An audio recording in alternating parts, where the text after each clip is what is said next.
We're live. Here we are. Well, thanks for doing this with me. So Callye is a friend of mine, and wanted to bring him on to talk to you guys about just various things. So I'll let him tell you a little bit about himself to get this thing started. Oh, fantastic. Yeah, thanks for having me on.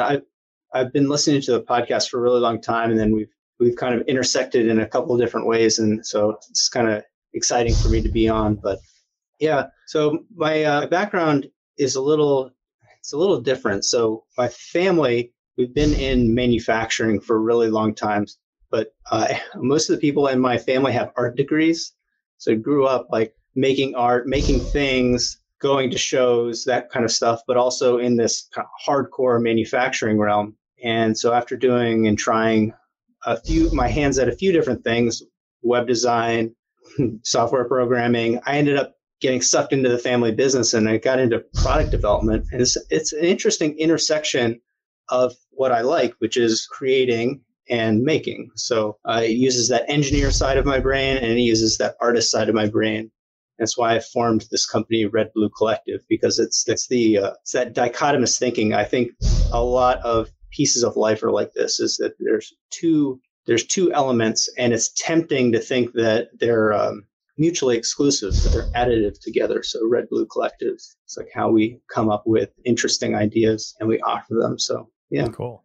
So you I don't know if you want to share this or not, but do you still do graffiti? I know you have some graffiti background. So yeah, I'm kind of, I was keeping my business and graffiti life like completely separate. It was this alter ego thing. And only recently at 40, I think at 45, 46, I was like, fuck it, man. If they find out I'm a graffiti writer and they don't want to work with me, then that's cool, you know? So if you want to tread lightly, whatever, but I know you do have a graffiti background. So just maybe want to share whatever you're comfortable with. Well, I mean, if anybody's seen my podcast, you see the title, and I just wrote it. And for anybody that knows me in real life, they'll see my handwriting and they're like, it looks like somebody that, you know, does graffiti.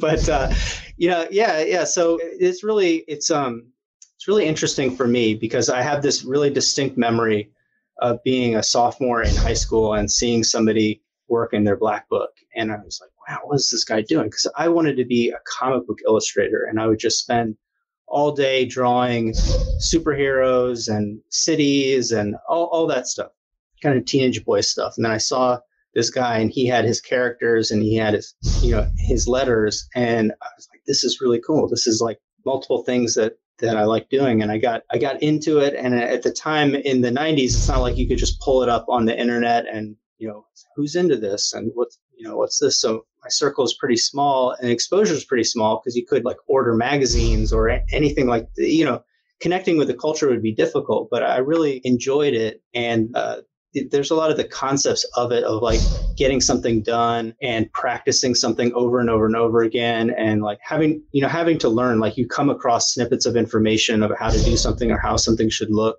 And I don't know, just the idea of putting yourself out there to impress a bunch of people semi-anonymously. I don't, just doing something to do it. Right. I like that. But, now I'm going to be 40 this year. It's just the aesthetic is what really brings me back to it. And the concept that I think that art in large is communication. It's us telling a story, right? So we're trying to evoke an emotion or tell a story. And when we write our name, it's like bringing that power of ourselves into the universe. So it's kind of a woo-woo thing, but it's a very simple story. Like I was here, right? It's the most basic.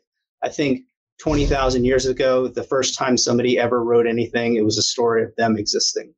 And that's kind of what I love about it. It's as basic as it can be and as elaborate as you want it to be. Yeah. No, that's cool. I was actually thinking about that, and I've talked about this at some point. I can't remember. I think I talked about it a little bit on the podcast, but I came to this realization a while ago that like the first art ever created was kind of graffiti, cave paintings. And then I sort of got into digging around, and I was like, well, what else is there? And so like, it turns out like it was all kinds of graffiti that the Romans did, and there was like Vikings doing graffiti. And I told a quick story about a photo that I found about a Viking who etched his name. I think it was in a church. And now, can you imagine, like, if some graffiti writer caught a scribe in a church, it would be like, oh my God, it's sacrilege, or whatever. But now there's like ropes around it. And there's a little plaque that says, this was like Hav's dad or whatever the fuck his name was, and so it's like this now became this thing. So it's kind of interesting when you think about graffiti. Now, there's people that are more accepting of it, but then there's also the people that just hate it and they see it as like a blight on the city, which I see both sides and I understand both sides. I happen to have my own opinion, obviously, but I never discount when people say, you're fucking up my city or, whatever. I understand. Yeah, that's cool. I see it a little different, but at the same time, it's like, I wonder when that mindset happened, because obviously, like, if you're cave people and you go into a cave and there's a bunch of like animals and shit written, they probably weren't having that same feeling like, these fucking kids, these wildebeests or whatever the fuck is on the wall, Hey, you're sorted. Like, look at this guy with this sphere. Like, this isn't an accurate thing. Yeah. You fuck up my cave world. Yeah. No, I like that. I enjoy that story element of it, and the Viking thing. That's just funny shit. But I think of this as like, even the vocabulary around it, I still find really interesting. Like, getting up.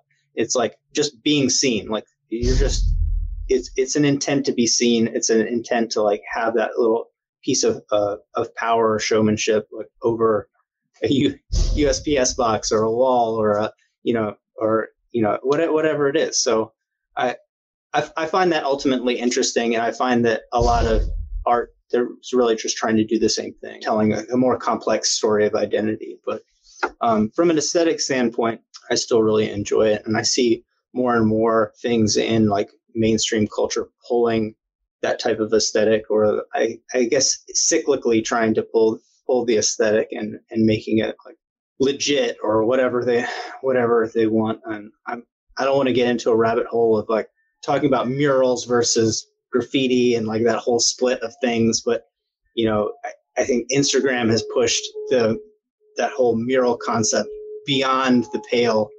to a point of ridiculousness. But I don't know. I do just enjoy seeing art around a city, and maybe what I think is art and what other people think is art is maybe a little different. But yeah, that's kind of the interesting thing. It's sort of like, there was this artist that used to come to our studio, and she was like, I really hated graffiti until I started coming here. And then I started getting an appreciation for it. But she used to get really mad and like post on these Facebook groups, like post a picture of, a bunch of tags on a dumpster and be complaining about it. And then, and she said something really interesting. She was like, since I started coming here and I was talking to you and getting an understanding and seeing these kids coming in and drawing in the black books, like now I understand it better. So when I see it, it doesn't make me mad anymore. I actually appreciate it. And she's like, I even like that. And she pointed at this wood thing that we just let anybody catch tags on. So a lot of times people will come in and they'll buy a mean streak and they'll be like, oh, can I catch a tag right here? So it's just like what would the equivalent of, say, like a dumpster in the middle of the city where they never buff it. So there's just like layers and layers and layers of tags and drippers and all kinds of shit on it. She's like, I even like what that looks like now. And it's like a different perception. Whereas, so I guess it can change, but I do think, like you said, the perception of what art is, it's kind of interesting to hear, people's perception of that, Sure. Yeah. And it kind of borderlines on craft as well. And when people see craft, they'll look at something and say like, oh, it's just this, like, it's just them using this pen and writing out these letters. And it's like, well, try it, like, just try it. And it's like when people look at the CNC machining that we do, or they look at somebody running a loom, right? They're like, oh, it's just this piece of machine that they're doing, and that's creating it. And then when they become a part of that culture and they start appreciating it, like how difficult it is to make that item, and all of the care and attention and practice and you know, work that goes into developing even the aesthetic and the execution of it, then they're like, "Ooh, look at that!" You know, it really adds this dimension and volume to it that you wouldn't get otherwise. But I don't know. I just look at it, and if I see a table that has layers and layers of tags on it, I think, man, that's great. It's like a touchstone for a community. Yeah, I would think that people see, and I don't know much about how the machines work, but I've seen videos and like the machine's basically cutting shit and drilling and it's doing all this stuff. And people probably think like, oh, well, that's easy. The machine just does that whole shit. But they don't know that you guys have to do all kinds of shit to tell the machine exactly what to do and how things fit together. And so it's probably a parallel with how graffiti is. It's, you know, well, I guess kind of, right? Is that kind of what you were saying? Well, I'm just saying that people look at something and they discount it as not art because it's not like an oil painting, or they think like, hey, it's just an outside, you know, it's just an outsider perspective. And once you get into a community or into a craft, right, you start looking at it and saying like, wow, somebody probably spent thousands of hours working on those characters or working on their letters to be able to just knock them out like that, right? There's lots of techniques and how to use paint so you can get those effects, right? You can't just like, this is a really funny thing, right? Is you just try to do it and you're like, wow, I'm not getting any results out of this. And this other person, like I really like this guy, Helio Bray, right? And he's always flaring and doing all these weird cuts and fills and things, and he makes it look so easy on Instagram. Oh yeah. You know, it's like hypnotic, and you're like, wow. And then you go to try to do it, and I'm like, this just looks like a disaster comparatively. But but like to an outsider, it looks like a big mess, and they're just like, oh, that's just spray paint. So I'm just saying that outsider perspective, once you get in, I was trying to draw a parallel to the board that you're talking about to other things in that kind of craft or skill area versus art. And so once you get into it, you really can appreciate the art and the depth of it versus when you're just glancing down the street and you're looking at a dumpster.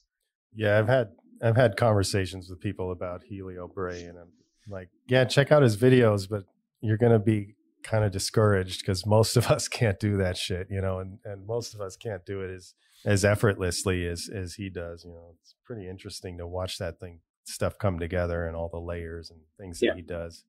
That's pretty cool.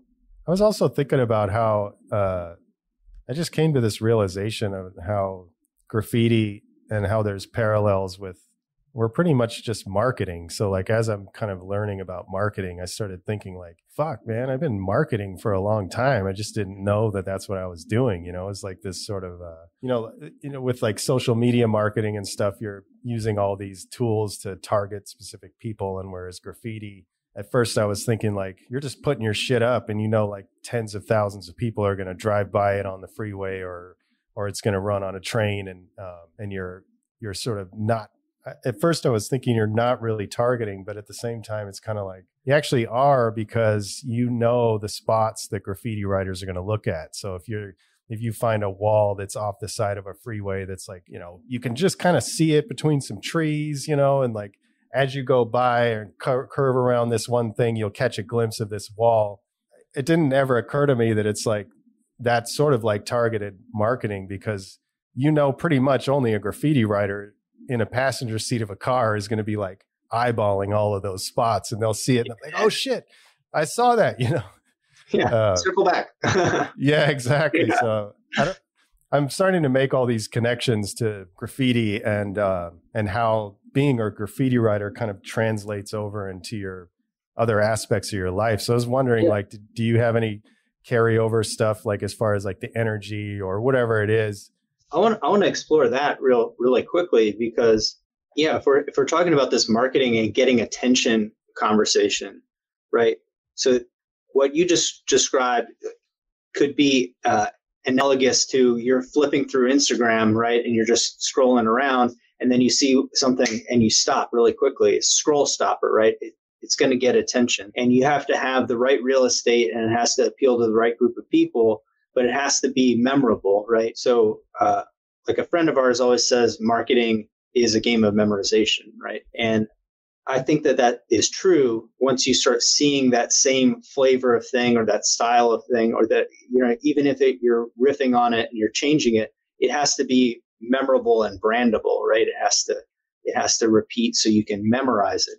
And we're kind of doing that thing, and we're trying to place it, in somewhere that's important, but we're inundated with messages, just like you might be inundated with different pictures or your distraction, right? When you're driving, right? It's like, how do you capture that person's attention? How do you stop them from scrolling and see what you've done, like see what you're offering, and then remember it, right?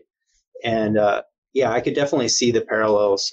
Between that and between marketing and graffiti in that sense. But in a more general sense, I have taken over that idea of, hey, the best way for me to get information and the best way for me to accelerate the way that I'm learning is by collaborating with people.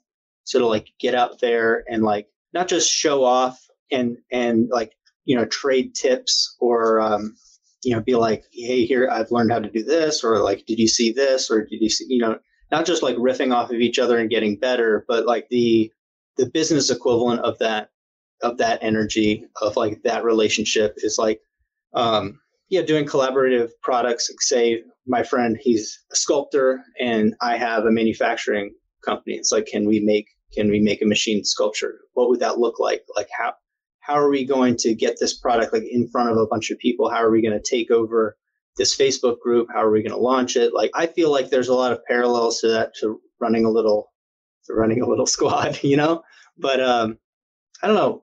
What do you think about that? Are you talking about parallels of, say, like having a graffiti crew to collaborating? Yeah, completely.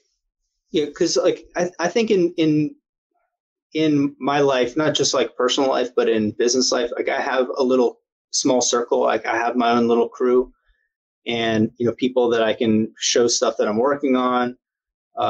We have a lot of overlapping projects that we do, but different skill sets, different things that we're better at. Like somebody might be, they're better at motion graphics. They might be better at making contracts, or reviewing, or writing, doing copywriting, right? So like if you have that little group of people, it's easy to pull something together, plan something. But like if my videographer is trying to release a course on how to become a freelance videographer, like he has people in our squad that they do copywriting, they do all those other elements, right? So it's like we can learn from each other and we can grow and we can do things that we wouldn't be able to otherwise. We can kind of look out for each other. It's a lot of like parallel elements to that. That's what I think. That's such a cool fucking eye opener, because I had not made that connection until just right now, as far as like, because for me in my career, and you know how it is with being an entrepreneur, when you say you bring on freelancers or something like that, and you have to deal with all those sort of frustrations that come up with dealing with hiring and all this kind of stuff, and missing deadlines, people messing up, and all this kind of weird stuff that happens. And at one point in my career, I was like, you know what, fuck this. I'm going to learn how to animate. I'm going to learn how to do all this shit myself.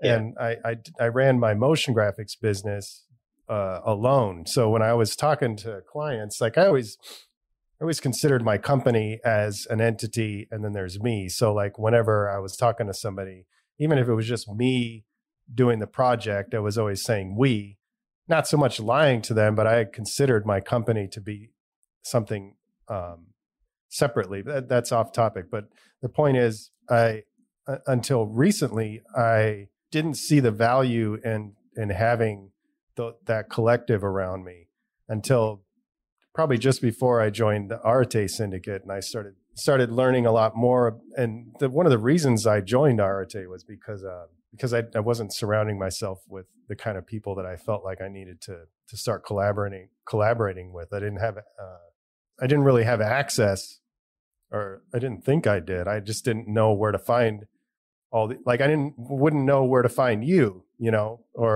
or Alex, or different people that I work with. And so back to the point you were making, I had started now building these connections and building, a small crew of people that I communicate with regularly to kind of help me in different aspects that I'm not good at. And until you brought that up, I had not considered the amount of growth that I made as a graffiti writer in the 90s. I joined a crew called MSK in 1993, and the amount of growth that I made from 93, I mean, honestly, from 93 to 94 was like exponential growth, almost like daily, because of the people that I was surrounding myself with. So, not that I wasn't hanging around with cool people before, but as soon as I met Gank in 93, and he started mentoring me and showing me, this is how you operate in this yard, and this is how you do this, and this is how you do that. He introduced me to Eclipse, who started teaching me different letters and explaining things. And I remember being at like Motor Yard, and I pointed out a piece. I'm like, oh my God, that's so dope. I wish I could do stuff like that. And he was like, yeah, it is dope. But, you see, he didn't balance, like the C and the R don't really fit quite good together.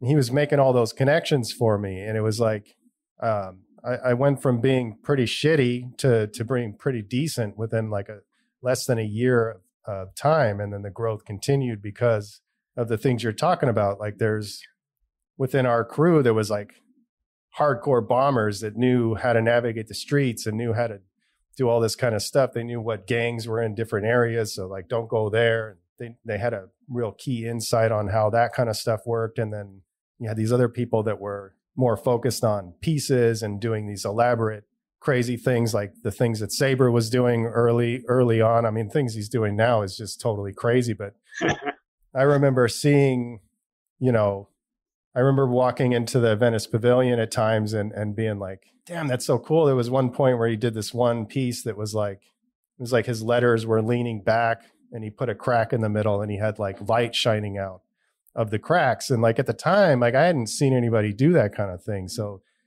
I was able to see people innovating, and he also did that LA River piece. So it was just to get exposed to like people pushing themselves to the next level, and back to Gank and GK. And like, he was more of like a street bomber, although he did like pieces and all this kind of stuff, but he brought like street bombing to like a whole nother level. So being around that kind of energy and that kind of thing, like you pick up little bits and pieces here and there. I wish I had made this connection a lot longer ago, because like I would have probably understood the value of having that kind of collaborative crew, so to speak, in my professional life. Because it's hard, right? Because it's just like finding the right fit in a crew for graffiti as well, right? It's not like you're just going to pop in there and everybody's going to say, hey, Mike, I love you. You're the best. Like, you might meet a couple people and you might talk to somebody and they're an asshole, right? And you might not be the right fit. And you're definitely not going to just go and be like, I have a casual interest in graffiti, I want to join MSK. And this is like mistakes that people make. We fall victim to a lot of tropes, right? So there's this trope of the lone inventor, the guy that's in this basement that's like coming up with this technology, or like the solo entrepreneur. And I'm like, let's look at what success looks like, right? Like, well, Elon Musk, he's this figurehead. He's doing it himself. I'm like, he was a part of the PayPal mafia, right? Look at all the people, Reid Hoffman, all these other people. You want to be like him? Well, he had a crew, right? Pick another person, and you can go through it. And they put themselves in a situation where they fed off the energy and the knowledge of other people, and they even took their rivals and one-upped with their rivals, right? So like, you can look at Gates and Jobs, right? It's additive. It's not a zero-sum game, right? Playing off of competition is also, healthy, right? So we think one thing, and then success looks like another thing. But it's easy to go, like, people go on Upwork, because I'm super bullish on partnerships to grow businesses, and we've gotten in this conversation before. But like, I've had a lot of success with collaborations, and I've had a lot of success just sticking with what I'm decent at, and then saying like, who's the world-class person at this that can help me do whatever wild thing I'm trying to do. But like, everybody listens to that and then they think that they should go to like onlinejobs.ph or Upwork and just, get a web developer, and then they do it and they get burned. And so they're like, I'll just do it myself. No, you might have to go through a couple copywriters. You might have to talk to a few local business people and be like, yeah, these people suck, right? these people are not great, right? We're not like matched on vibes. We're not matched on skill level, whatever it is, values. But once you do find that person, you put them in your stable, and like they help the other people, you help them. And then that little team grows. And that's why we're Red Blue Collective, because I think more than anything, we got to collect those people in our life that are like trying to be successful. They're trying to do something, even if it's like something wild and completely different. You never know what it's going to lead you to, and how somebody can be helpful, or how you can help them, right?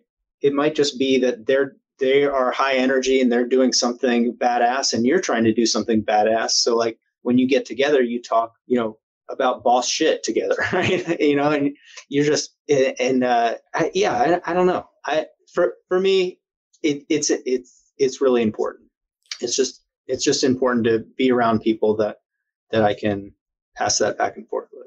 Yeah, that's crazy. Like I'm like a total mindset shift for me today. Cause like up until now, I didn't make those connections. And there's a lot of connections that I wasn't really noticing. Like I knew aesthetically, being a graffiti writer, it ties directly into the type of art.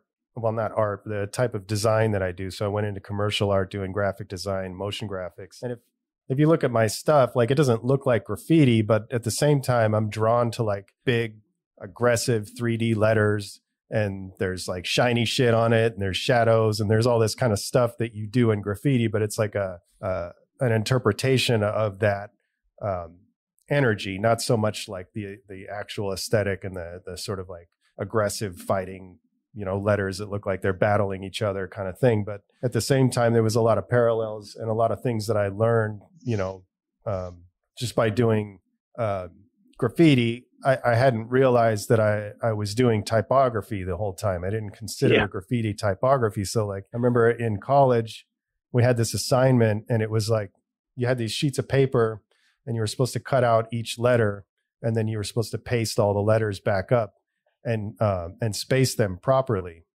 by hand. And so it was this like dreaded project in school, and everybody's like, oh, everybody's going to be up all night. And like, I had already been doing graffiti for almost 10 years at the time. And it didn't even occur to me. I was like, okay, I'm doing it. And I put it all together, and it took me like an hour and a half, and everybody else was going to have to work like 12 hours. And I was totally stressing out, because I was like, man, I totally fucked this up, because I can't figure out how to make this any better. Like I can't spend 12 hours on this because I can't see anything wrong with it. And so I was like, all right, whatever, I'm going to go to bed. Everybody else was going to work all night. And when I put my stuff on the wall, the teacher goes and she draws, little pluses and minuses for like, you put too much space here and not enough space there. And not only did it only take me a couple hours to do, I had the least amount of marks on my shit. And it was just like, and it clicked for me. I was like, well, yeah, okay. Obviously I've been spacing letters for a long time, and I kind of have an understanding of that. So there's a crossover there. But another thing that you were saying that was kind of interesting is like, how the business rivalries, like Steve Jobs and Microsoft or Apple Microsoft kind of thing is almost kind of like thinking about crew rivalries and like crew battles and one-upping each other and stuff. So I'm really going to start thinking about those parallels a lot more, because there's probably a lot that I can learn that I just didn't think about until now, Yeah. I like the, I get into deep discussions about competition with people, because when we enter entrepreneurship in life, in a lot of areas, competition is viewed like as a zero sum, like there's a winner and a loser, like of a football game or something like that. But in entrepreneurship, I tell people competition is for losers, right? Because when we have a competitor, like we have a benchmark, right? And it's just like that crew thing. It's like if somebody puts out something that's amazing, like you're not just going to say, I'm going to give up. You're like, okay, now that's the new benchmark. Like Now we've got to find a better location. We've got to come up with something better. We have to, it's additive and it's cumulative over time. So like success is like that with the right group of people as well in your circle, right? And it's true outside of your circle. So just to like one more kind of cultural parallel, the wrong group of people, you say you have the wrong group of friends and you go and you're saying, hey, I have this issue in my business, this and this and this is happening. The right group of people is going to say, hey, here's my experience, or here's a friend to talk to, or that's very interesting. And they're going to look at it as to try to help you, give you perspective, maybe jump in and solve a problem for you. The wrong group of people is going to think that you're bragging, right? That you're like humble bragging about your problems, right? And so that negativity and positivity, when you are surrounded by the right, with the right crew, it's really distinct. It's very distinct. So, yeah, that's cool. There's also like inner crew competition. Like when you see the people on your team doing better, it kind of forces you to level up your shit too. Yeah. So I was like talking about that a little bit too, when you're surrounding yourself with the wrong people. And I can't remember what episode we talked about it, but it was kind of like being very careful about the crew that you join, and, understanding there's parallels and there's obviously some differences, but like if you join the wrong crew, you're adopting all of that crew's issues or their notoriety, or both, most likely, or sure. Not most likely, but that's how it is. So like if you decide to start writing this acronym next to your name, anybody that doesn't like that crew doesn't like you now, So I wonder, I know you don't really, I guess if you're talking about a crew as a company, there may be those kind of things, but like in terms of guilt by association, I wonder how much of that crosses over into business. Cause I don't really have, I'm only this year really networking like I should have been, for the last decade. Or I mean, it's a little bit like Arte or another group. I mean, there's certainly smaller masterminds that are pretty well known, and you're saying like, hey, I'm a part of this group. So in somewhat your brand becomes identified with what that is, and since a brand is what other people say about you, not what you say about yourself, like it's all perception, it's not objective reality, it's subjective reality. So like, yeah, if somebody does something that is that's wrong, like you're identified with that. And you can see that with like broader social groups for sure, right? And certainly with close-knit, crews. So your little circle, so I call it a winner's circle. That's the idea, is like when your circle wins, you win, right? So everyone in your circle, if anybody wins, you all win, because we're bringing like, the story of Prometheus, right? It's like when somebody figures something out, it's like they're bringing the fire to the group and we all win, right? And, so there's that positive element, but there's that branding element to it as well. So yeah, you write the acronym after your work, you are putting the brand stamp. Yeah, I hadn't even thought about that branding association too. There's a whole bunch of stuff I'm going to have to start really thinking about more.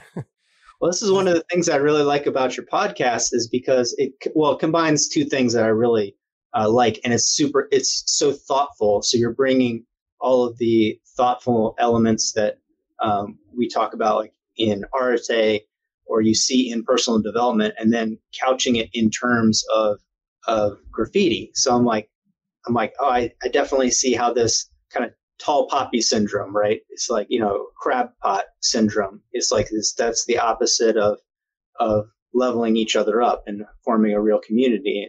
And you talk about, so you bring one of those personal development topics and then frame it in an art community or in graffiti. And I'm like, this is really interesting. This is really different. I appreciate that. Yeah. Thank you. Yeah. It's very interesting.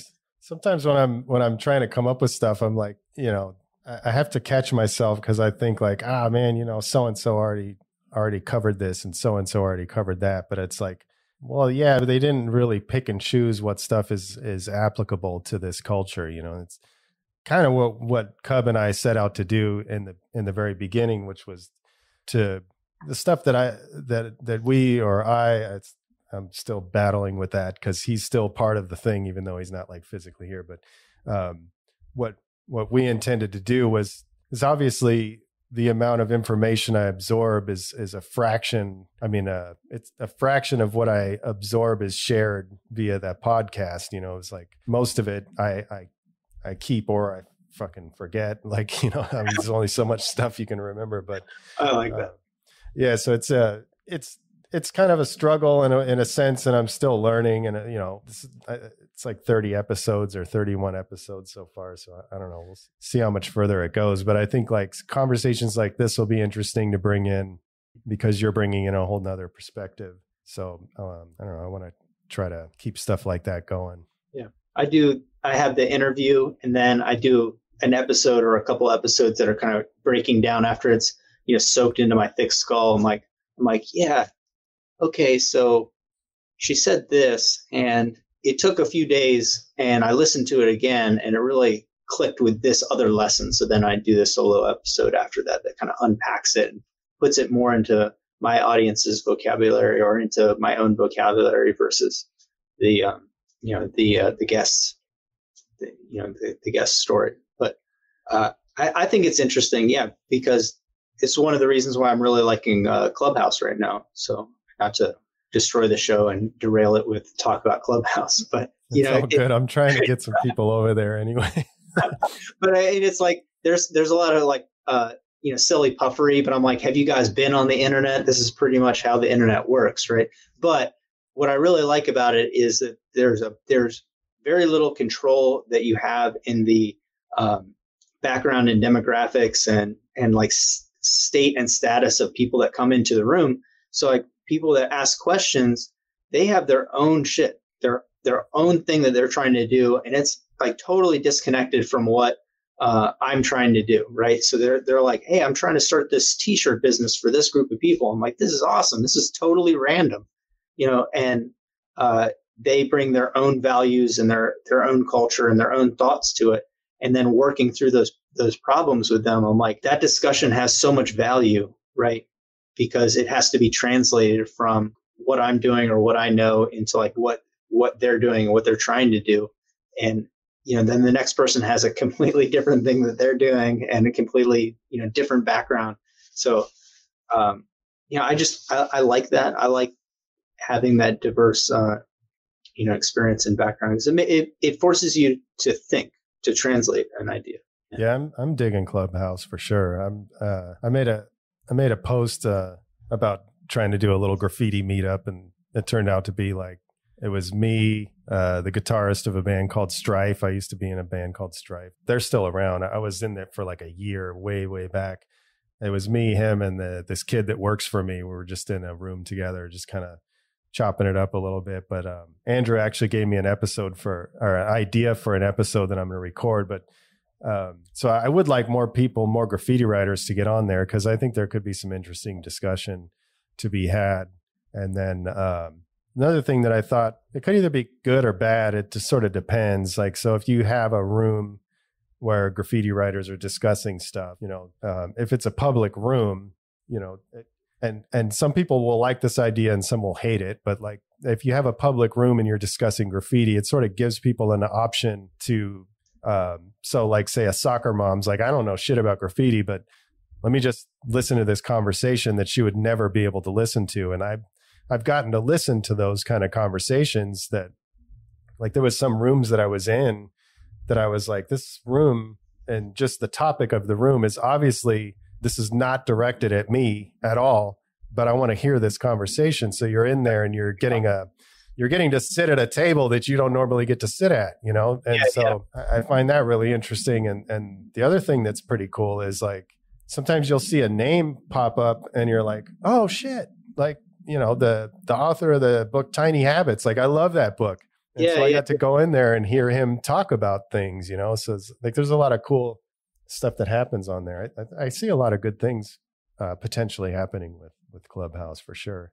Yeah, I've connected with a lot of people, because the one thing about it being audio only is that it's pretty hard to fake knowledge when you have to spit it out on the fly based on a random question or conversation. So people that you would think like, this is the boss right here, this person knows everything, they end up not really being able to deliver that information, at least on the fly in a non-curated way, right? And then just some random person, they'll just start spitting knowledge. I'm like, I'm following this person. I got to follow him on Instagram. This is ridiculous. And that's led to some really good conversations and a lot of podcast bookings though. Oh, really? That's cool. I've been going on the podcast ones and trying to learn and stuff. And I've been getting a lot of good information from that, like public speaking and shit. Cause I want to learn how to just be better at, I don't know, like better at speaking and communicating and all that kind of stuff. So it's pretty interesting. I'm even on there like with, people are talking about all kinds of way out, like astral projection and all kinds of stuff. I'm like, well, that's cool, man. I have some trippy shit that's happened and I've gotten to have like, say, hey, this happened to me once, like, and explain it. And they're like, oh yeah, I don't know. I won't want to get too far into that, but they're explaining to me what they believe happened and shit like that. Yeah, so there's a lot of interesting stuff there. Yeah. Yeah. That's totally really cool. Totally wild. See, I did end up derailing our conversation with Clubhouse. It's all good. I don't know. Hey, it's all good. Was there, we're about 45 minutes in. Was there any other topics you were hoping to talk about? I think it would be interesting to just talk about the intersection. And this is a broad conversation too. It's just the intersection of like art and commerce, like, feelings around working on something and selling it. Cause, I do know a lot of artists. And like I said, my family of artists. So I've seen a lot of difficulty in people getting out there, and then it's not just imposter syndrome, but there's something about money itself that makes it's like, is what I'm doing worth somebody paying for it? It's like, well, I just did it. Like, I just did it with a pen, or I just drew this up with a pencil and it just took me a day. So like, why should it cost money? I'm like, I go to Art Basel every year in Miami, and you can see paintings that are by masters that they've come out of a private collection. They're going to be there that week at a booth, and then somebody's going to buy them off the floor in that booth, and they'll never be in an art book or anything. And they're $50 million painting you can get 1 foot away from. But you also just see things that people are working on. You realize like, it puts like money into a different perspective, I guess is my point, is that there's somebody out there that is putting in the same amount of work, that has found an audience that enjoys their story and what they're trying to do. And they've made a go of it. They've made a life out of it, or a very good life out of it. And it's interesting to see people who want to make that leap. But what's like your perspective on what prevents people? Because some people do amazing work, right? And they just they're like, I wish that I could, or I want to, or I'm trying to, instead of just saying like, hey, Callye, I have this thing, it's $50. Like, Yeah. Well, I mean, I kind of shied away from selling my artwork. It wasn't really something I was interested in doing. Yeah. But as far as like some of the things that I see, and I just had a conversation with a guy about this, and there's a lot of different ways of looking at it. And I know that some people think like, you'll see somebody say, they'll spray paint a tag on a stop sign and they'll sell it for like $500 or something. And everybody's like, holy shit, like, how is he charging that much for that? And it's like, whatever it is. And it's kind of like, you could look at it from two sides. It's kind of like, yeah, you just caught a tag on a stop sign and it's whatever. I just made that up, like that number. I don't have any specifics. Somebody's done it though. Somebody has done it. Yeah. So, but at the same time, it's kind of like, you can look at it two ways. Like, so people are saying like, oh, well, he's trying to make money off the culture and this and that and the other. And it's kind of, but then the way I look at it is like, look, the thing is worth what somebody's willing to pay for it. So if it's like somebody's willing to give you $1 million to take a shit on a fucking stop sign or whatever it is, or catch a tag, or then that's what it's worth. I mean, somebody's willing to buy that, and it's like, if you don't think it's worth that, then don't buy it, And then the other thing that I was thinking about with this guy that I was having a conversation with, he was saying, I'm trying to sell these drawings, and I don't have my phone with me, or I'd pull his name up so I could mention his name. It's slipping my mind right now, but he's saying, I'm trying to sell these drawings, I give a lot of drawings away, but I also kind of want to make some money off my art. And, I would hit somebody's black book for free. So why should I sell this thing? Or is it cheesy to sell this drawing? And I was like, look, man, your time is worth more than any amount of money. If somebody said, hey, I'll give you $500,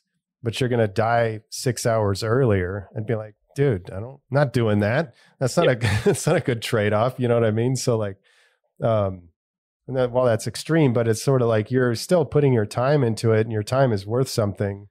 But then you also have to think like the amount of time that it took you to be able to do that, like the amount of countless hours that it took. Like even if you said back to the stop sign thing, if you caught a tag on it, some dude off the street can't just write a tag on a stop sign and sell it for $500. Like there's a countless amount of hours of whatever it is they had to do to make that tag mean what it means to where somebody would want that. So to make your brand be where it is, to have the connections and the like acknowledgement. So it's like my definition of cool, right? People, because I say my personal mission is to make cool shit, right?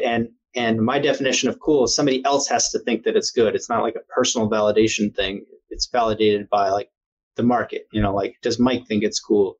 Does this group of people buy my idea? If I come up with an idea, is it good? Like somebody else gets to decide that. But if you want to sell that stop sign, it has to be an exchange of value. And if you're selling garbage, eventually people are going to feel like that dude's selling garbage, right? Yeah. So, well, hopefully. Yeah. I mean, do you agree with that? I mean, that's just my opinion in terms of something is worth what people are willing to pay to a certain extent. Yeah, I mean, absolutely. That's something that my dad would always say about collectibles, because you get the little book that says how much it's worth, and he's like, it's only worth what somebody is willing to pay for it. So like, could you actually sell that thing for that amount? And I think that is definitely one component of it, is like the market dictates what something's worth, not you.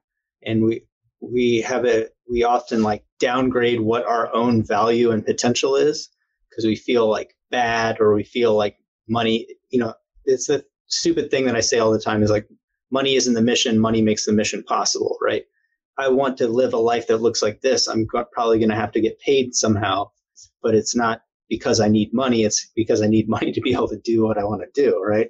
Yeah. And I think that's one element of it. The other element of it is like, if we want to spread an idea, or we want to spread a brand or a culture, right?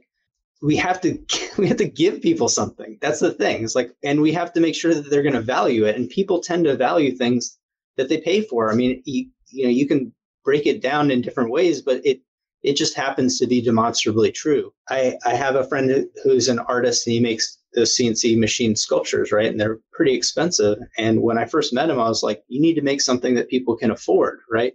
And for him, that's just something that's under $1,000. And he's like, I can make these for fun, but I make the big ones. And the idea is like, if we want, his mission is to proliferate the concept of that medium being art. That's like his personal mission. And I'm like, well, to be able to push that mission for people to agree with you, they have to get your art, right? So like, it doesn't matter if it's $5 or $500 or $50,000 or whatever, like for that to be true, your mission to be true, like we have to actually engage in commerce with them. In that case, it's like, we have to get it into people's hands. We have to get it into museums, which he's done a really fantastic job over the past 4 or 5 years doing. But it's like, there's a group of people who are out there that are demanding that they take part or that they support what you're trying to do. And when you find somebody in the comments saying, got to find your super fans, pretty much right. There's people that are huge fans, and we'll just pick on graffiti because that's what we're kind of broadly talking about. There's people that are huge fans conceptually of the culture, but they're not a member of the culture, or they're tangentially related to the culture.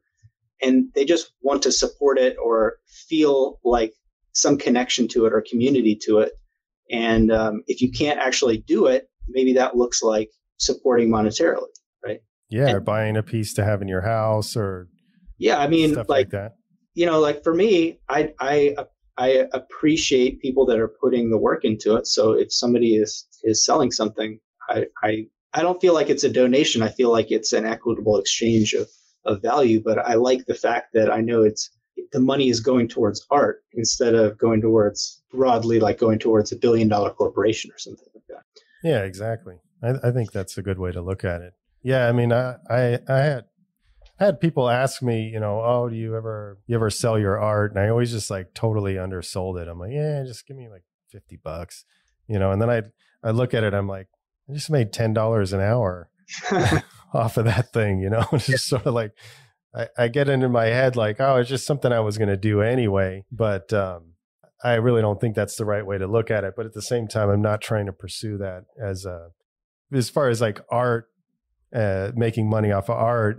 Commercial art seemed like just a way more, I don't want to say easy, but it was a more logical. I don't even know what the word is, but it just sort of like, there's clients out there that need certain things, and I can make art that fits that, whatever it is. So if it's a movie title or a title for their TV show, and it made a lot more sense to me to pursue that route rather than making art and hoping somebody would find it valuable enough to pay for it. There's like a clear moral division as well, because it's artistic and creative, but it's not art, right? It's not like fine art. So you don't have to draw a line in your mind of like, here's where my passion is, and then this is where my business is. They're really divisible at that point. But if they were to start, spreading, then we have to start making like value decisions based on, like what is my intent? What am I trying to do? What am I trying to support? And that's where we get into like all these weird conversations. Everybody has a different perspective on it. And I think that they should, right? Because you want to feel good about what you're doing, especially if it's your passion. But I don't know. Like I said, that's like a much broader conversation. Yeah. Again, but I think it's something worth having. So, but just my quick thoughts on that. Cool. Well, I don't think I have anything else. Do you have anything else? No, let's wrap it up. I appreciate being on. This is really cool. So yeah, thanks for coming on, man. It was it's something I hope to. I plan to continue doing, and like, although you do have experience in the graffiti culture and the art form, I want to try to bring on different perspectives and just sort of see how we can tie all that stuff together. And I really appreciate your perspective on all that. Thanks, man. Yeah. Cool. All right.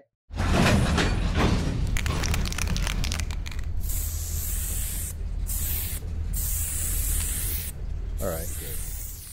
Appreciate each and every one of you guys who are supporting the cause and continue to spread the love. And stay up.